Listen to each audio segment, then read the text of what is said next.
Hello there! Welcome to the Saroy channel, wherever you are in the world, and so much love to each and every one of you. I value you all so very much, and I wish I could give you all a hug in person, but I'm sending you lots of hugs, and I hope you're very well where you are, and go and get yourself something lovely to drink, because we've got a fabulous story for you tonight. We're on part 3 of our story, so before we get started, don't forget to subscribe to the channel. Click the notification bell and the thumbs up, and let's continue with part 3 of our story tonight. It was after Ryan and Alice's first date that things seemed to transform themselves in the couple's lives, and it wasn't long before they'd fallen madly in love with each other, and Ryan didn't waste any time in popping the question to Alice, as he had known there was no one else he'd rather spend the rest of his life with. They'd enjoyed a charming wedding ceremony, with approximately over 100 guests, and then moved into their apartment that was situated above some commercial real estate in Fishtown, Philadelphia, which is located northeast of Central City. It is traditionally known as the Irish working-class neighborhood, located close to the Delaware River. Alice had grown up in Fishtown, as both her parents were Irish immigrants and were very friendly with the local community. The town had a thriving, bustling nightlife, so music lovers and artists alike lived in the area, along with young families, and there were so many coffee shops, bars, restaurants and gyms on offer, as well as lots of leisurely parks for walks. So for the couple living in this thriving metropolis had all been very exciting. It was after 3 years of what Ryan believed were the best years of his married life with Alice that one day his brother Piers arrived at their front door, claiming he'd been kicked out of his girlfriend's apartment. He asked if he might stay with Ryan and Alice for a while, until he found his bearings. Piers, like Ryan, was a rather handsome young man, but he had a cheekiness about him that many women found irresistibly endearing, and over the years he'd been fighting the women off rather like bees around a honeypot. It was when Piers had got involved with his girlfriend Meredith, who was the love of his life, that his life had taken a different turning, and his relationship had become extremely serious, and it was assumed that very shortly the couple would get married. For Piers only had eyes for Meredith, and the two of them these days seemed to have become inseparable. Theirs was the kind of relationship you'd likely place a bet on, and say those two are going to get married one day. They're meant to be, and they'll certainly live happily ever after. And you would have probably been right on the money about that. "What the hell happened to you, bro?" Ryan had asked his brother Piers, who had arrived impromptu at his front door, looking rather bedraggled, like a very sad-looking stray dog that had been tossed out of his home and knew nowhere else to go. Ryan had never seen his brother looking so forlorn, so out of sorts like this. His skin was grey and rather mottled, and there were worry lines edged around his eyes. He looked as if he'd been put through a mincemeat grinder several times over, and seemed hopelessly miserable.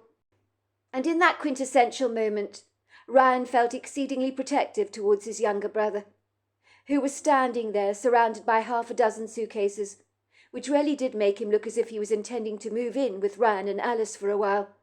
"I'm sorry, bro, to do this to you, really I am," said Piers, looking a little bashful. "It's not good, I'm afraid, as you can see with all these suitcases surrounding me. Meredith has thrown me out of the apartment with all my things. She says she never wants to see me again. I wonder if I might possibly inconvenience you for a while, and stay with you until I find another apartment. I've got nowhere else to go, bro. You don't mind putting up with me for a while, do you? I promise I won't get in your way." "But of course you can stay with us, bro," said Ryan, slapping his brother affectionately on the back and gesturing for him to come indoors and bring in the suitcases. He stopped for a brief moment in his tracks, holding his brother's gaze. He had never seen Piers look so melancholic. Why on earth would Meredith kick you out, he wondered to himself. They were inseparable, so what went wrong? Then he asked his brother out loud, "What's going on with the two of you? I don't understand." "It's complicated," said Piers. "I thought that Meredith had it together, I really did. But now she's remembering her abusive past in such incredible detail, it's actually pretty scary to hear. She wakes up in the middle of the night screaming like a banshee. It's almost impossible to calm her down. For some reason she's remembering every single warped detail about how her uncle abused her all those years ago. and now she wants me to kill him for her." "She what?" asked Ryan, looking stumped. "Say that again, bro. Are you telling me she wants you to kill her uncle? She can't be serious, surely."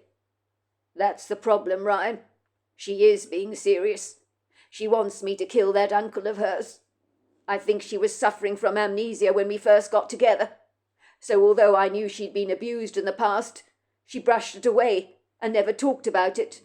They say victims of abuse can do that, in order to overcome the pain of those memories.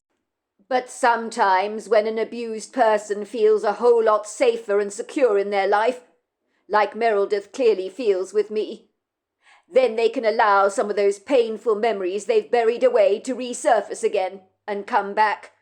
And that's what's happened with Meredith. Over the last 6 months or so, she's changed considerably. She keeps having these most awful anxiety attacks. She breaks out into a sweat, and sometimes wakes up in the middle of the night with her sheets completely drenched. I try to calm her down, but it's no use. She refuses to be comforted. When she told me I had to kill her uncle for her because he abused her, I said that there was no way I could possibly do that it was against the law. She claims if I loved her enough, I'd kill him because he's an animal that needs to be put out of his misery. She wants me to hang him or something, so that it looks like a suicide. But I can't do that. It's not in my nature. I can't even kill a snail. And I'm no murderer. She pretty much threw me out of the apartment and told me it was over between us. And she means it, bro. She says she'll only take me back if I kill her uncle for her. But how can I do that? I'm quite sure that she wasn't being serious, Piers. She was reacting out of her pain. She's probably in a very bad place at the moment, remembering all that trauma, I'm most sure. There are times, of course, that abused people wish they could harm those abusers of theirs. But give her time. She's probably venting a little. And that's why she's angry. I'm quite sure when push comes to shove, she won't want you to kill her uncle," said Ryan reassuringly. "We've all had our moments in our lives when we've wished bad things on other people who have hurt us. But Meredith, she's a soft soul. I don't think she'd hurt a fly. I'm sure she doesn't mean what she says. Oh, she means it all right. You weren't there, Piers. She sounded serious to me." Alice, who'd been standing in the doorway and listening to Piers's story, looked very sympathetic towards her brother-in-law. "You're welcome to stay here, Piers, as long as you like, until you find another apartment. By the way, I'm quite sure that Ryan is absolutely right, if that's any consolation. I can imagine what Meredith went through when she was abused by her uncle all those years ago, as a young girl. As Ryan says, she feels safe with you, so that's a compliment, isn't it? And if those memories have come back, she'll deal with them. But at the moment she's angry, and that's understandable. All she wants you to do is to kill her uncle. But what she really wants is for the pain to go away. And I'm quite sure she doesn't mean a word of what she's just said. Not really. Although at the moment, let's just say her anger is so fierce it's dominating any of her common sense. She'll come to her senses soon enough, I'm sure, and be begging for you to go home." "Well, I hope you're right," said Piers. "She seemed very serious to me. She was so angry, you have no idea. I've never seen her like that before. That's why she threw me out of the house." "Don't start looking for an apartment yet, Piers," said Alice encouragingly. "You love Meredith, and she loves you. And you want your relationship to work. And I know underneath it all, Meredith is a very good person. She's just been through a hell of a lot of stuff. She's hurting, and I can't imagine what she's going through with all those memories coming back. It's got to be seriously tough on her. And I cannot understand why she refuses to go to the police about what her uncle did all those years ago. Maybe that is her route of getting some kind of justice." "That would never work. She'd never do that. She doesn't want the police involved in any area of her life, and I suppose I can understand that. Of course I love her. I want us to work out. But I'm not going to kill her uncle to make her feel happy, even if he was an outrageous monster and hurt her when she was little. Yes, it makes my blood boil, and I'd very much like to beat the living hell out of him, and kill him even, but I'm not going to do a thing like that. It's against the law, and it's certainly not for me to play judge and jury. That's up to God." "Well, I don't blame her for wanting some kind of justice. But I've always believed in karma," said Alice. "And believe me, that uncle of hers will get what's coming to him, in this life or the next, and I'm pretty sure of that." "I'm not sure he will," said Piers. "I think some evil people, like the elites in our world, get away with their heinous crimes, and no one does a damn thing about it. You see it enough on the news all the time, do you not? People of privilege, advantage, and of power, and of great wealth, getting away with their outrageous crimes. And of course, the more high profile you are, the easier it is to escape the justice system. And it shouldn't be like that, should it?" Ryan was happy to help out his younger brother in any way he could, and offer Piers as much brotherly support as possible. But it was rather difficult to comfort Piers, who was grievously upset with his altercation with Meredith.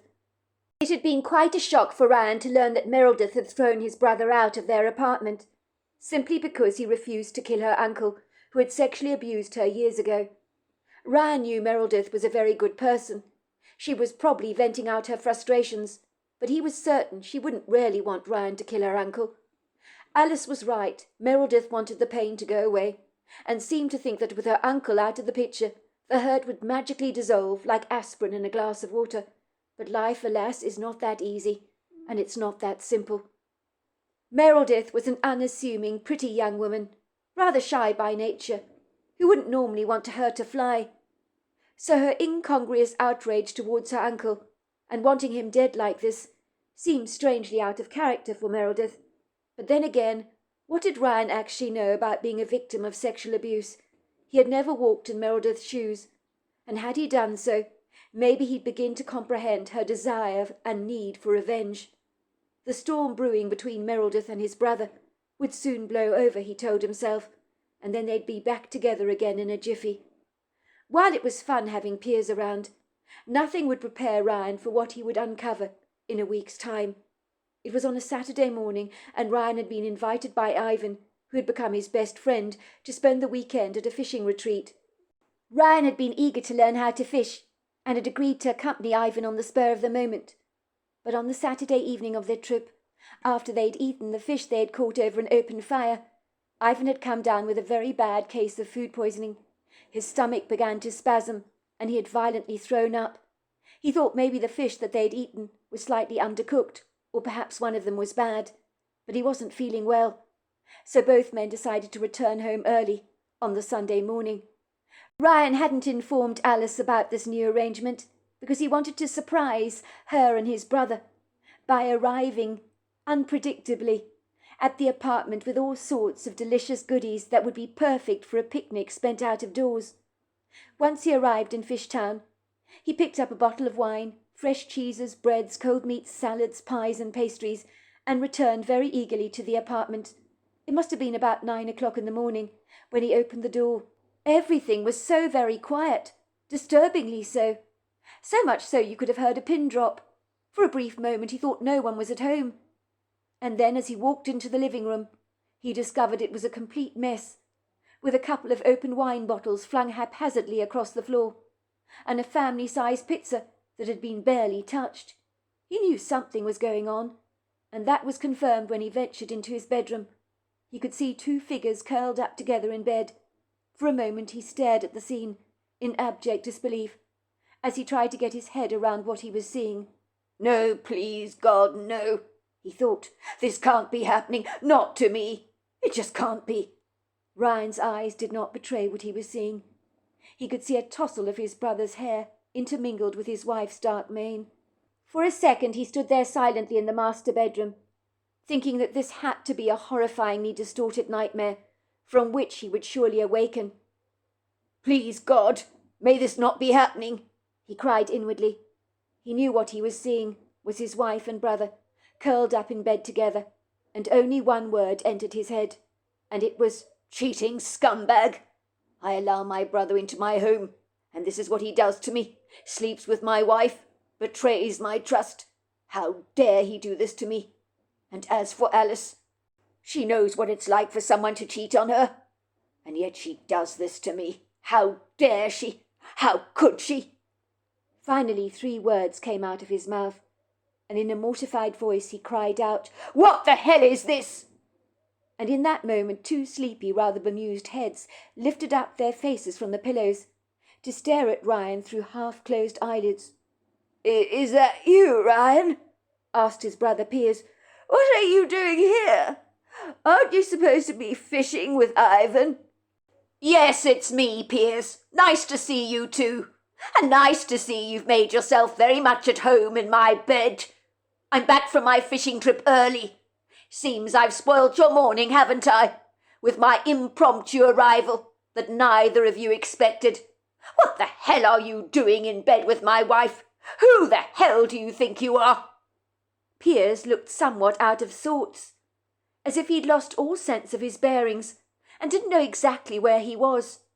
He rubbed the sleep away from his eyes and sat up and said, "I'm sorry, bro. I promise you, it's not what you think. It's not what you think." At this point, Alice also lifted her head up and sat up abruptly. She too looked as if she was slightly confused and disorientated. Her black hair was messily tousled around her face, and her sleepy eyes seemed to widen with alarm when she saw her husband staring at the both of them in bed together. "Ryan, what are you doing here?" she asked. "Aren't you supposed to be on that fishing trip with Ivan? Why are you back so soon? I was expecting you back tomorrow. Something bad didn't happen, did it? Everything's all right, isn't it?" "What am I doing here? I'm back from the fishing trip early, and it's a good job that I am, because I can see what's going on under my nose. Is this a joke? This is our apartment, Alice, and I can see you've been keeping our bed nice and warm while I've been away. I came home to find you cosily tucked up in bed with my brother.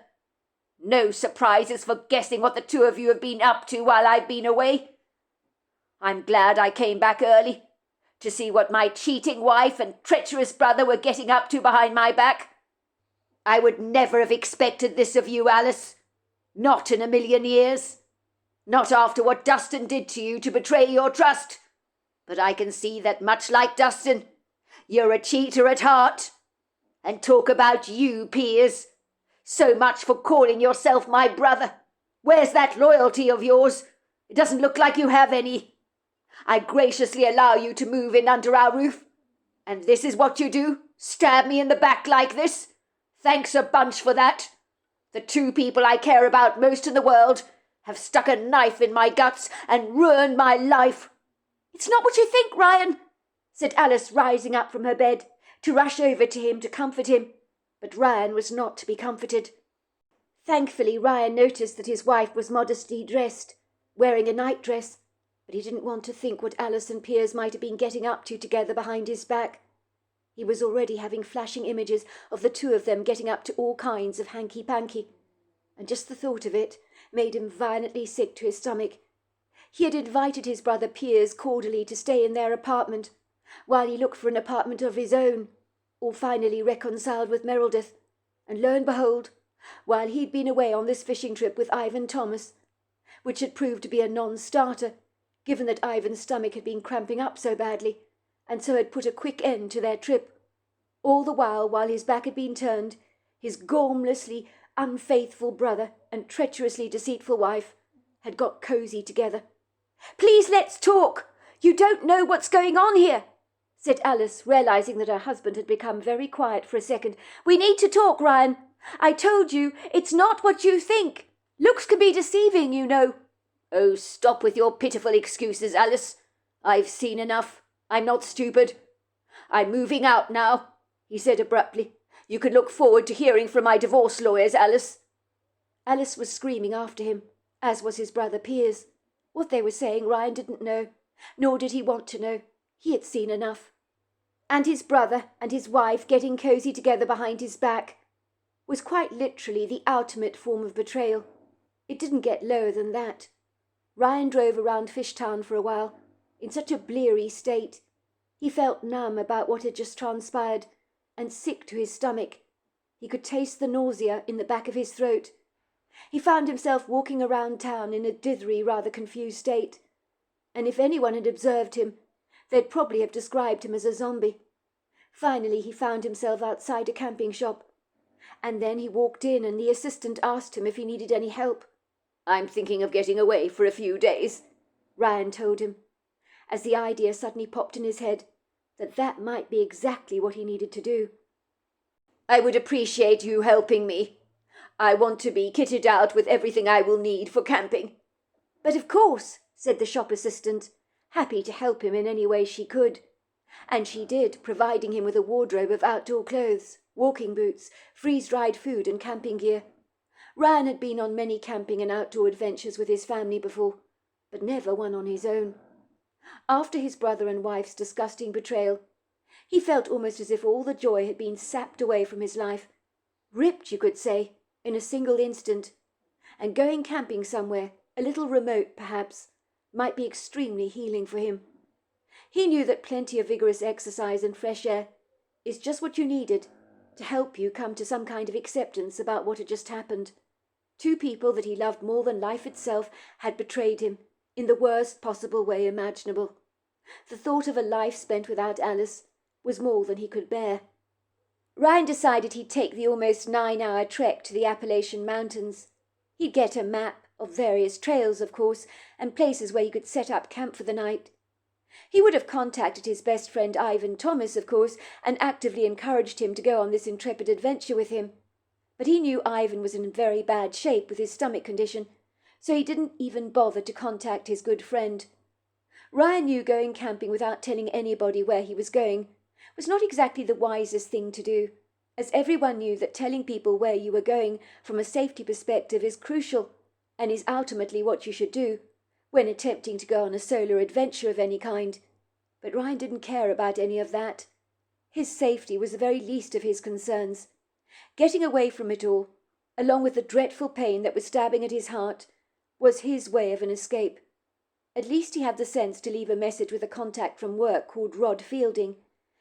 He had informed Rod he'd be away for a few days, but beyond that no one knew where he was, and Ryan was happy about that. Right now, in his current emotional turmoil, he didn't want to be in contact with anyone or to speak to anyone. He needed his own private space, and he wanted to be left well alone with as little human contact as possible. Ryan had spent a few days hiking and camping along the Appalachian Trail, and it was so good to be in his own company. Sometimes he had occasionally run into backpackers and exchanged a few words with them, but that had been it. Ryan didn't want to establish any friendships with anyone. He didn't want to congregate around other people. He wanted to enjoy the solitary loneliness of the wilderness all to himself. He did, of course, find that pushing himself to the point of absolute exhaustion was helping him not to think about Alice or his brother Piers, because when he did, he'd be overcome with feelings of anger, outrage, and extreme regret. Ryan knew his parents and his sister Vivian would be extremely aggrieved if they knew what Piers had done to him, because loyalty was everything to his family, and he'd grown up with that value system. So what had gone wrong with Piers? Why had he played out like this? Ryan could not imagine why. It was on the 4th day of Ryan's camping trip that he pitched his tent by a loud gurgling silver stream of clear water that thundered over the rocks at a galloping speed, and against a rocky backdrop that was surrounded by tall, lofty trees on the furthest side. The campsite was certainly the best place he'd pitched his tent on this entire trip. He really felt as if he was in the middle of nowhere, and it was just him and the natural fauna and flora that surrounded him, and there was something so blissfully reassuring about that. And in that quintessential moment, Ryan felt moderately happy. He managed to stay in a pretty good mood, especially when he didn't think about Alice or Piers. That evening he collected some firewood and some water from the stream, and eventually he was boiling some water for tea, and also cooking up his freeze-dried food. He was having chicken Alfredo, and it tasted excellent. It was hard to believe it was not homemade, but out here in the natural world, with his genuinely healthy appetite, food tasted exceptionally good, better than it tasted at home, even though Alice had always been an excellent cook, and food at home was always so mouth-wateringly good. After Ryan had satisfyingly eaten his fill, he sat by the fire pit contentedly, staring absent-mindedly into the flames of the fire, as they flickered and spat, and then he glanced up very briefly at the Milky Way, the kaleidoscope of magnificent twinkling stars that spread out before him like a dark map of glitter, and it was so beguiling. So much so for a brief moment Ryan didn't think about Alice or his brother, or the dreadful hurt their betrayal had ultimately caused him, because when he thought about those two, his stomach would tighten, his jaw would clench, and a feeling of nausea would wash up against the back of his throat, strangling his hope and ripping it to shreds. He didn't want to think about any of that now, for the thought of having a dysfunctional relationship with his brother Piers in the future, after what had happened, and never getting cosy with Alice again, were too horrifying to entertain. And out here in nature, you could easily pretend to yourself that none of those awful things had actually happened, and sometimes denial can be very sweet, like a good friend who's always been kind to you and just doesn't have a dark side. It was as Ryan was sitting by the fire pit, he suddenly felt this overwhelming, ominous feeling that he was not alone. He felt as if he was being watched, and he was certain he was hearing whispering sounds, as if a whole lot of people were hiding out behind the trees, whispering about him. "That can't be," he told himself firmly. "I'm imagining all this. I've been on my own for so long that I'm allowing myself to go completely bonkers, stark raving mad. The mind can play all kinds of tricks on you when you've been on your own for a long while. Of course no one is watching me, not out here in the middle of the wilderness, when there isn't a soul in sight. This idea of mine is insane." Ryan realised that his metal plate was still covered with the leftover chicken Alfredo, and his mug needed to be cleaned out. So even though it was dark, he ambled over to the stream so he could clean up the residue from his dishes by dipping them into the ice-cold water. As he did so, he was certain he had observed some dark, lofty shadows. Very ambiguous they were, extremely obscure, moving slowly and rather cautiously between the trees. And then there was yellow eye-shine from about 8 feet up, appearing to watch him. It was then he was sure something was there, but in reality he couldn't do anything about it. It was far too dark, and he was already camping out here for the night, so what could he do? He was hit with the overwhelming sense that something didn't want him here, at this camp, but he shrugged away that insidious feeling, almost as if it was the dog hair on his coat, and he simply just brushed it away. When he glanced again towards the trees where he'd seen the yellow eye-shine, and the movements of what he believed were several dark, lofty shadows, nothing was actually there. Ryan almost chuckled. He told himself he was so exhausted and overtired that his mind was teasing him rather treacherously. Of course, that was it. He had pushed himself so hard physically, so his mental clarity had become disfigured and distorted, like when people have hypothermia and start to hallucinate at will. And even when it's ice cold, many of them discard their clothes because they're not in the right mental state. There was no other rational explanation for what Ryan thought he was seeing. It was a well-known fact that if you pushed your body far too hard, you could be inclined to go rather doodle-alley. He did remember reading it somewhere. Ryan had certainly pushed himself on this trip, more than he should have done. Even his legs were almost giving way beneath him because he'd slogged up so much by pushing the physical boundaries of his natural endurance.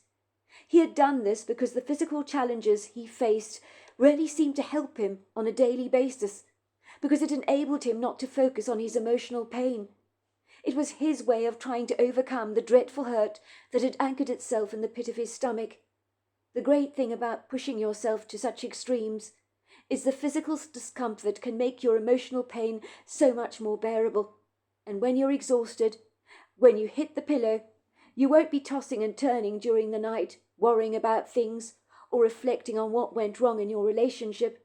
Instead, you will fall asleep straight away. Ryan realized he was exhausted and seeing things that weren't actually there, so he decided he had to turn in for the night. Once he'd slipped into his sleeping bag, he fell asleep straight away.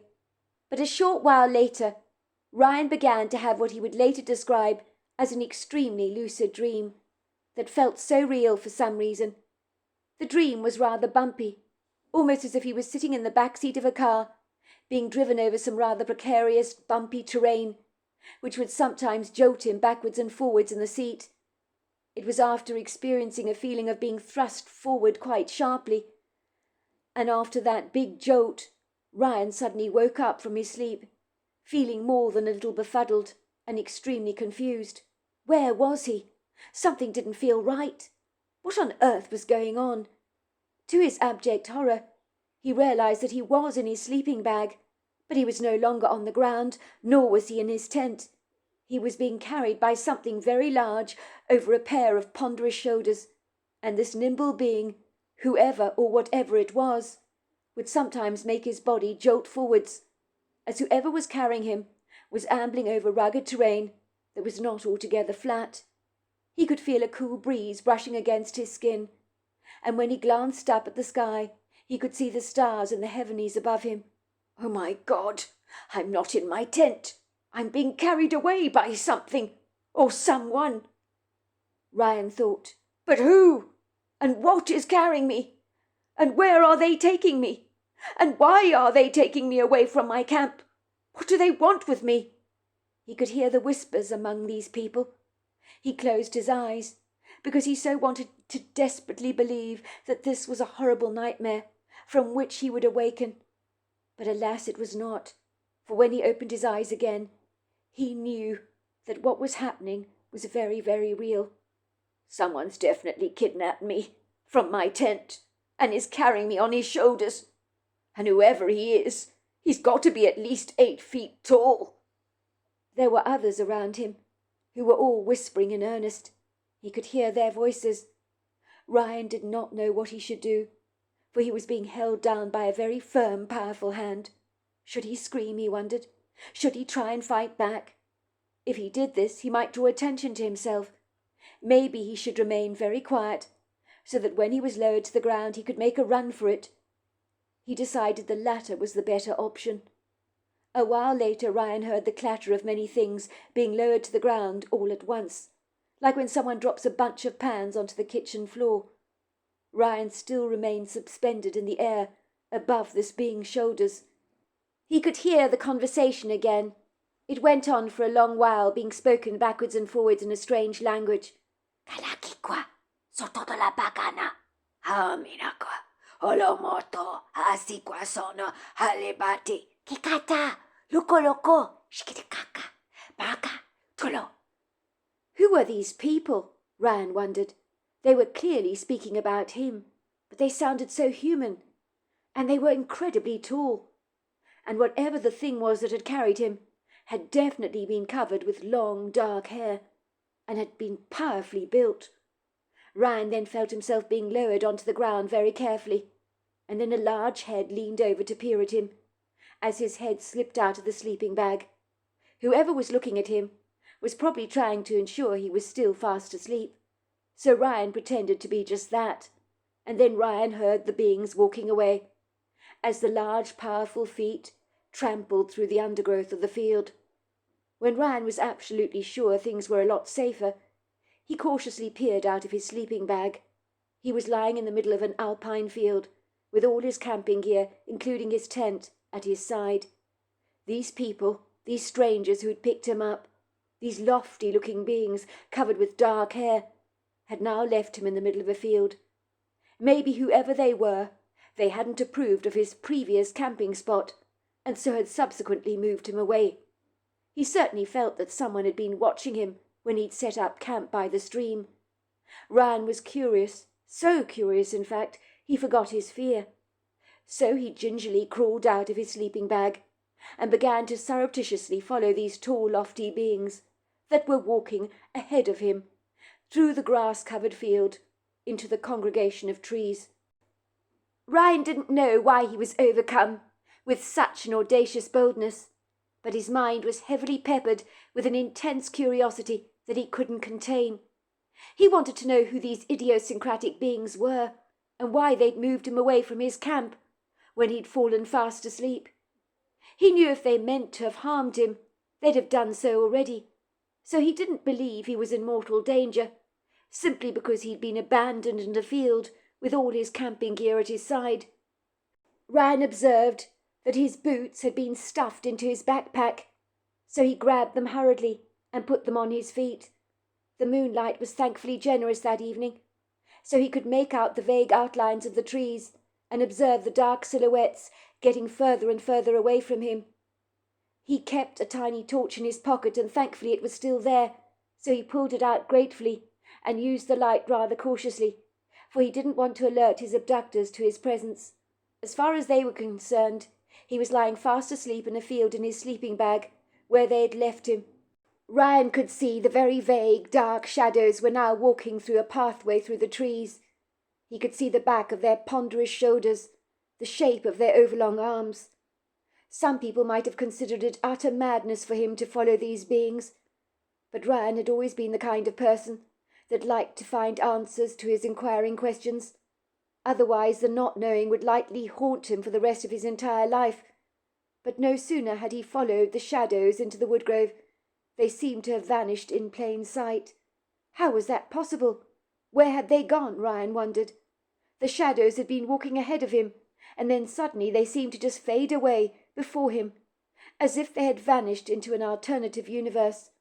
Perhaps it was because it was so dark among the trees, where the moonlight had been rudely expunged, Ryan reasoned to himself, that the beings had almost become one with the darkness, which was why it was impossible to be able to see them.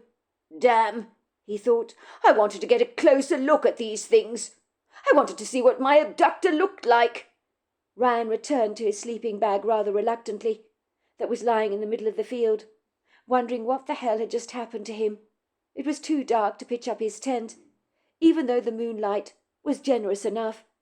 And the weather was good, so sleeping under the stars on a mattress of grass and flowers would be easy, and it certainly was not uncomfortable, although he had been bitten by a couple of mosquitoes, which he'd slapped away. Once Ryan slipped back into his sleeping bag, the exhaustion took over again, and he was out like a light. When the morning broke, Ryan was suddenly woken up when he experienced the pleasant sensation of the sun casting its prisms of light over his face.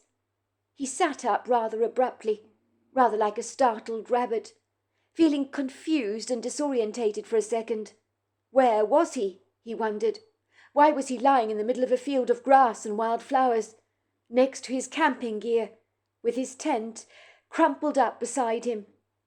Then the strange, rather paradoxical events of the previous night came steadily creeping back into Ryan's head, and as he recollected everything, he was left feeling much more intrigued than alarmed. Indeed, most people in his position, having been slung over a stranger's shoulders and ferried away from their camping spot in the middle of the night, would likely have abandoned their courage and retreated quickly on their steps, determined to get back to the safety of their car as soon as possible. But Ryan was not wired like that. His father had once described him as being a little too cocky for his own good. Ryan would take risks where others would be sagaciously reluctant to do so. He gathered his things together, glad to see that everything was thankfully intact, and that his tent was still in reasonably good condition. This was reassuring for him, because if someone had wished to harm him, they would almost certainly have done so. And beyond all that, they'd have probably taken his food supplies as well, along with his tent. But nothing had been taken, nothing at all. Ryan was befuddled by the strange events of the previous night, and glanced down at his backpack, and beside it on the ground was a cluster of sticks and stones, arranged in a Pacific pattern. Ryan was certain it was some kind of message for him, but he didn't know what it meant, and his curiosity began to burgeon. Once he'd gathered his things together, placing them in his backpack, he sashayed off to a nearby stream to enjoy some hearty breakfast, along with a lovely hot cup of tea, and then once again he set on his merry way. And then all of a sudden Ryan had a wild, rather irrational idea. He was so frustrated he didn't know who it was that had abducted him from his tent the previous night, or why he'd been moved from his camping spot. I wonder if I camped in that same place again, whether those unorthodox beings would come back and abduct me a second time around. And if they did, I could confront them, couldn't I? Ask them what the hell they were doing, because I know they mean me no harm. Ryan promptly decided that this time he would do just that, and go back to his original camping spot, to see whether he'd ultimately experience a repeat of the night before. Very glad that Ivan had not accompanied him on this trip, because Ivan would have been terrified if they had been abducted, and he would definitely want to get the hell out of this place. But Ryan wanted answers, and his curiosity was inflamed, rather like an itch he desperately needed to scratch. Ryan backtracked along the path, and he was once again back at the rocky backdrop overlooking the gurgling stream, surrounded by the tall lofty trees. He felt quite pleased with himself and his accomplishments, and he set up camp for the evening, in exactly the same place he'd done the night before. When the sun began to set, Ryan's confidence began to dissipate.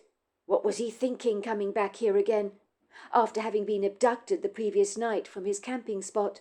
What kind of madness was this that he had engaged, returning to this very same spot? Was he looking to dance with the devil, he wondered? So what if something bizarre had happened to him the previous night, of which he had no comprehension or understanding? Some questions were best not answered, but now that Ryan had set up camp, it was too late to change his mind, as the darkness had rolled in against his will. So he didn't have an opportunity to set up camp anywhere else. He could only hope with all his heart that he wouldn't wake up to find himself being abducted again from his tent, like the previous night.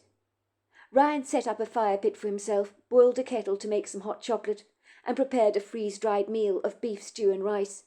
It was delicious, of course, and once he'd finished his meal, he went over to the stream to wash his dishes, and once again he was hit with that spooky feeling of being watched. It was a feeling that greatly disturbed him. He had a horrible gnawing feeling that his abductors from the night before were silently watching him. He swore he'd seen some tall dark shadows moving between the trees, and some yellow eye shine.